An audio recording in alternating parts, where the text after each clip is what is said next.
Bismillahirrahmanirrahim. Assalamualaikum warahmatullahi wabarakatuh.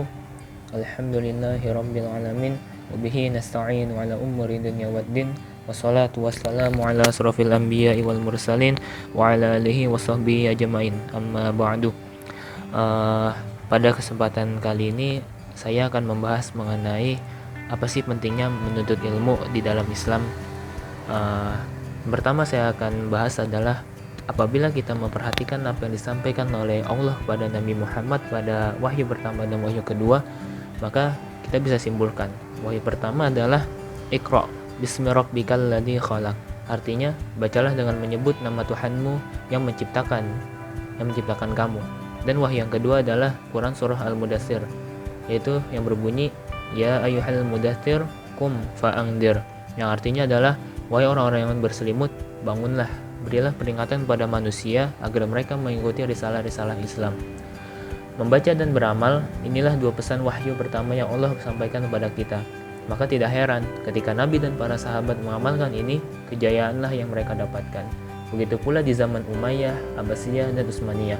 Mengapa hari ini umat Islam tertinggal? Masalahnya adalah karena umat Islam ini sekarang adalah malas untuk membaca dan beramal, serta berinovasi.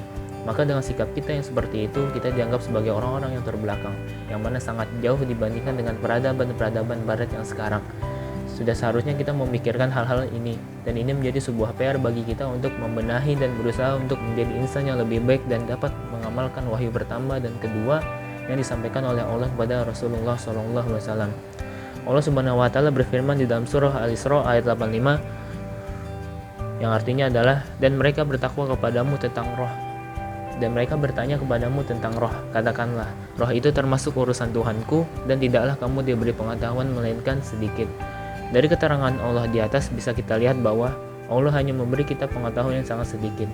Maka dari itu, apabila kita ingin memahami suatu cabang ilmu dan dimudahkan dalam menuntut ilmu, sudah seharusnya kita mendekat kepada yang mempunyai ilmu, yaitu Allah Subhanahu wa Ta'ala. Akan tetapi, yang paling penting dari sebuah ilmu itu sendiri adalah kebermanfaatannya terhadap orang-orang sekitar kita. Maka dari itu kita berdoa kepada Allah, ya Allah, aku memohon padamu ilmu yang bermanfaat, bukanlah ilmu yang banyak. Karena banyak orang-orang yang berilmu, cuman mereka tidak semakin taat kepada Allah, melainkan mereka semakin sombong dan menutup diri dari kebesaran-kebesaran Allah. Nah, sikap seperti inilah yang harus kita hindari dan kita jauhkan dari dalam diri kita ketika kita sedang berada dalam fase menuntut ilmu.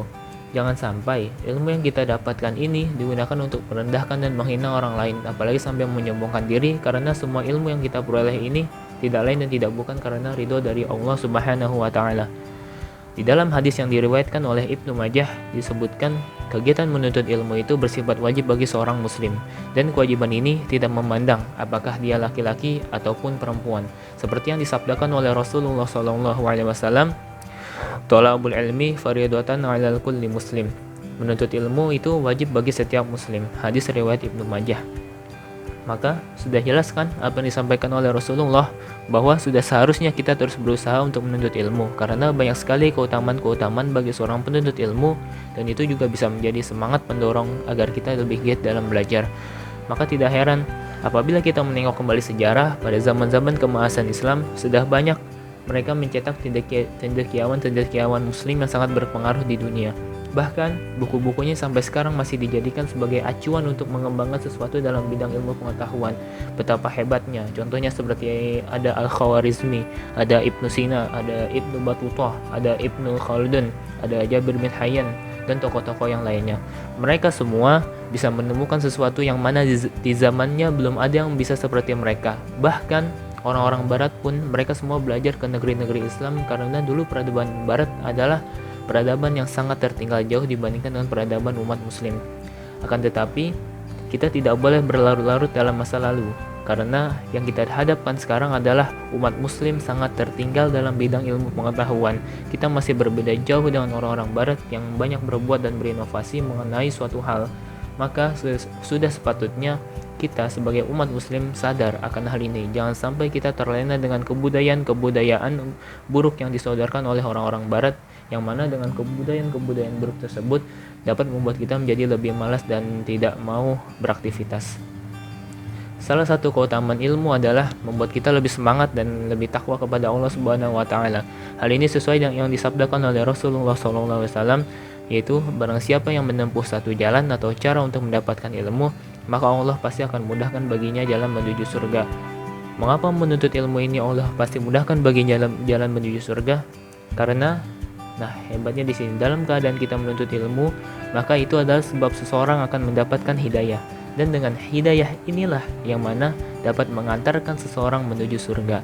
Maka apabila ada seseorang yang menuntut ilmu dan ia bukannya mendapatkan hidayah malah semakin menjauh dari Allah, berarti ada yang salah dalam niat ia untuk menuntut ilmu. Dan apabila kita menuntut ilmu, otomatis kita tidak hanya mempelajari satu bidang ilmu, melainkan kita ilmu tersebut akan mengantarkan kita kepada ilmu-ilmu yang lainnya, dan dengan ilmu tersebut juga dapat mengantarkan kita ke dalam surga. Karena dengan ilmu yang kita pelajari inilah, maka kita dapat mengetahui siapa Tuhan kita, untuk apa kita diciptakan, bagaimana kita menjalani kehidupan kita sehari-hari, apa saja yang dibolehkan dan dilarang. Semua itu kita dapat hanya dengan satu cara, yaitu menuntut ilmu dengan sebaik-baiknya melalui guru-guru kita dan ulama-ulama kita. Maka tidak heran pada zaman keemasan Islam dulu, ilmu itu sangat diagung-agungkan oleh para ulama dan masyarakat. Bahkan ada beberapa ulama yang saling berdebat di muka umum dengan tujuan agar masyarakat bisa lebih luas lagi wawasan dan ilmu pengetahuannya. Dan hebatnya, mereka tidak pernah menyalahkan satu sama lain walaupun mereka saling berbeda pendapat. Berbeda dengan hari ini, kebanyakan apabila ada yang berbeda dari golongan mereka, maka dianggap salah, tidak sesuai syariat. Nabi tidak pernah melakukannya, langsung mendikte bahwa hal-hal selain daripada apa yang berbeda dengan dia adalah salah. Ini menjadi perhatian serius bagi kita dan menjadi pelajaran bagi kita agar tidak mudah menjudge seseorang karena berbeda pandangan dengan kita. Terima kasih atas perhatiannya. Mohon maaf bila ada kekurangan. Wassalamualaikum warahmatullahi wabarakatuh.